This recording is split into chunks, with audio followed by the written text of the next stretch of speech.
Okay guys, we're out here, we're going to play with the carburetor. Just a quick lesson on carburetors. Not really a lesson, a guide on what to look for when you're replacing a carburetor on an old Tecumseh motor. Okay, Tecumseh was around for a long time before they went out of business. And they went through a lot of carburetors, a lot of series or model production changes of carburetors as time went on. Here you have two carburetors. They both look the same, kinda, except this one's metal and chrome and this is plastic. This is a factory carburetor, has a factory part number on it. This carburetor right here had an adjustable jet, main jet in the bottom, which you could tell by the screw. Has another adjustment right here, okay, for the idle mixture, and obviously your idle right there. This little spring sticking up is where the shaft rides for your choke, which comes in all different forms. If it comes down to it and you can't find the one with the right thing on there, as long as you have the original carburetor, you can take the little butterfly out and swap this out. This happens to be with that setup for this type of choke. This hooks to the back of the carburetor. I'm gonna do this quick. This is all useless. Hooks on like this. Then a knob comes through, and that's the setup that we have right here. Okay, whoops, we don't want to hit the hood. This one right here has a fixed jet on the bottom. Okay, there's no adjustment screw, and the screw's in. It's shaped totally different. They are not interchangeable, and the carburetors are different. See the difference? Okay, so you can't make a non-adjustable one adjustable and vice versa. Okay, a lot of them went to non-adjustable. I like adjustable because if you start to get any kinds of little goo, anything in there, you can just go like this with the adjustment and you're still snow blowing or mowing your lawn or whatever. This one here, same thing, spring on the top. Actually, I got these backwards. This gold one was on this one, but it's the same thing in the end. And this one right here is shaped totally different again. And this particular arm used this particular setup, and this was your choke. Nice and primitive, but worked well. And that one requires your cover to have a slot on the side, which this one could have been altered, but there's no reason to at this point. We're going to have a slot right here, and that cable would stick through. Okay. This also sandwiches between the carburetor and the intake manifold gasket, so it bolts on like this. Okay, these two hook together, and then you have a small little bracket that goes here. Whoops, and that's what your side cover hooks to. That's what those two holes are right there. Okay, we lost that screw. We don't want to lose any screws. There we go, we got it. Okay, those are some of your differences. Some can be overcome and some can't be.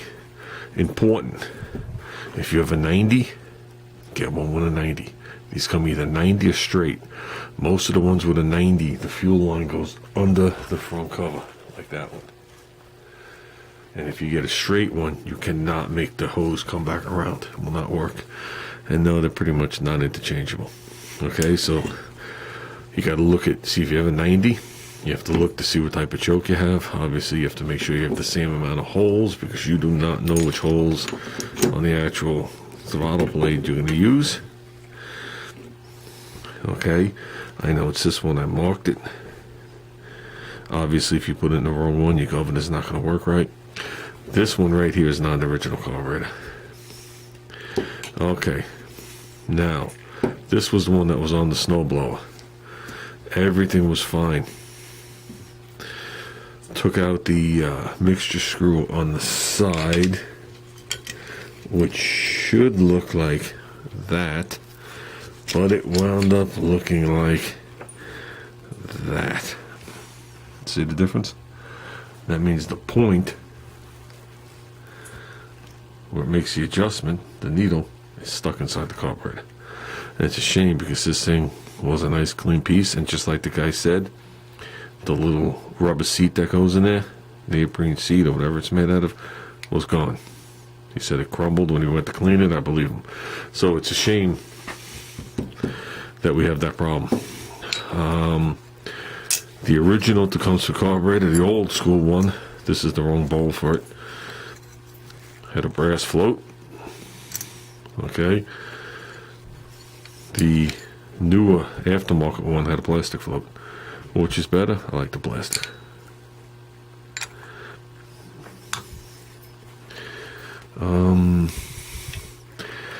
And that's pretty much it on the differences. Now all this stuff will become parts. We need this. We need this. And we don't need this. Okay, we're going to need some screws and some stored stuff. After this happened, I wanted to just get a factory carburetor and clean it up. And Junior turned around and bought an aftermarket carburetor. Hold on. And gasket.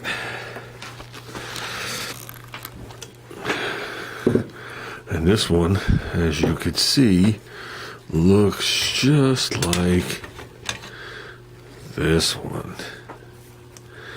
They are the same. Okay. Might have been cast at a different time, or whatever it is. This came both ways, with an adjustment, without. He chose the one with the adjustment.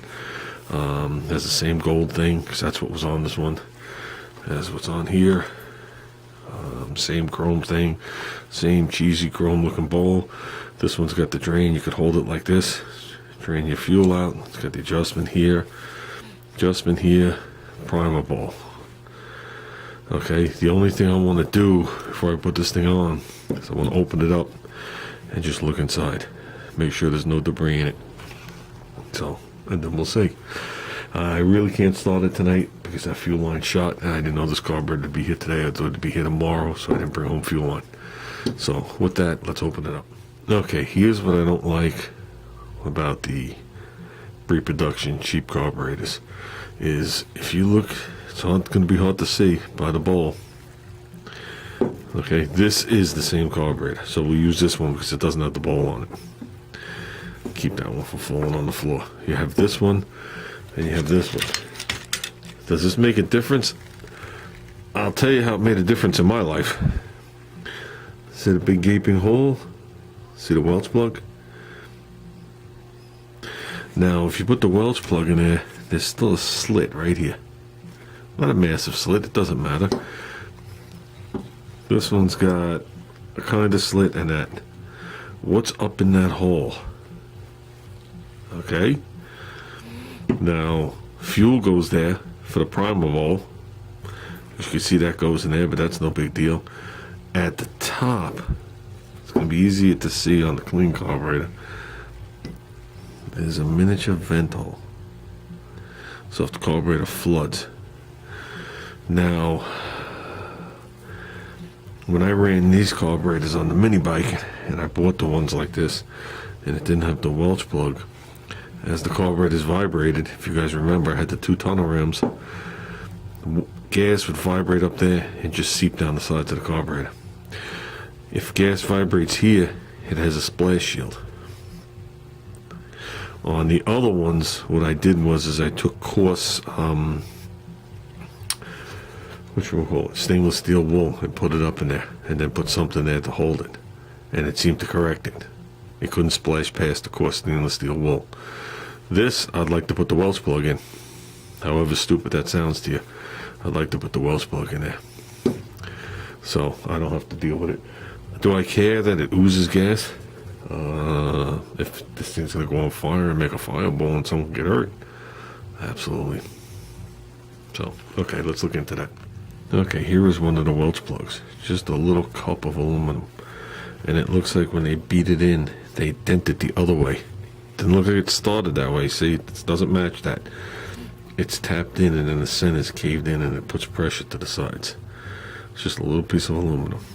not like a core plug, but like an engine.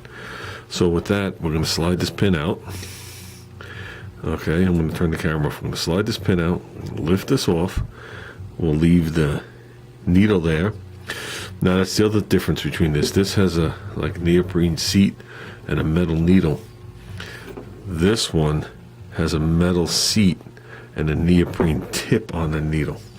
Totally different setup. So, and I could see by going in there, this one's the same way. So let's pull this apart. Okay, not the prettiest, but it's in there and spread, and you could still see in the slit and in the slit. And it ain't coming out. I tried to go in there with a little pick. Basically, here's your little roll pin. Here's your plastic float. This is what you would bend to adjust the float height. And here's your needle. And if you look, it's got the rubber tip. And if you look down in there, you got the regular seat. Much better design because nothing crumbles. So let's get this back together. Let's put it on the machine. Okay, I've always found that if you keep the float pretty much level, you should be good. If you look in there, you can see the needle. I know the camera's terrible. That's all we got. You can see the needle in there. And the pin just slides in and basically it's held in with the ball. Because you can't walk out either way, it'll hit the sides of the ball. Now the key part to put in the bowl is there's a low spot in the ball. Here's the low spot, here's the high spot. The high spot goes even with the cut in the thing, in the float. If you put it on backwards, it won't go on, it won't sink down far enough. And the float will actually, if it goes down far enough, will sit on this little thing right here, on that little bump. So when you put this on, you don't want to put it on like this or like this. You want to put it on square, straight down. And that'll make sure before I do it. And then I'll make sure that gasket's good. It should be good. I don't think the new one I got is any better, but from the same company. And the bowl looks clean inside, so we should be good. Okay, we got the choke mechanism on. I don't know where I can lay you guys down, but basically, I'm going to turn the knob and you look inside. Real cheap, cheesy. So, that should be good. And this also is where you attach the cover to.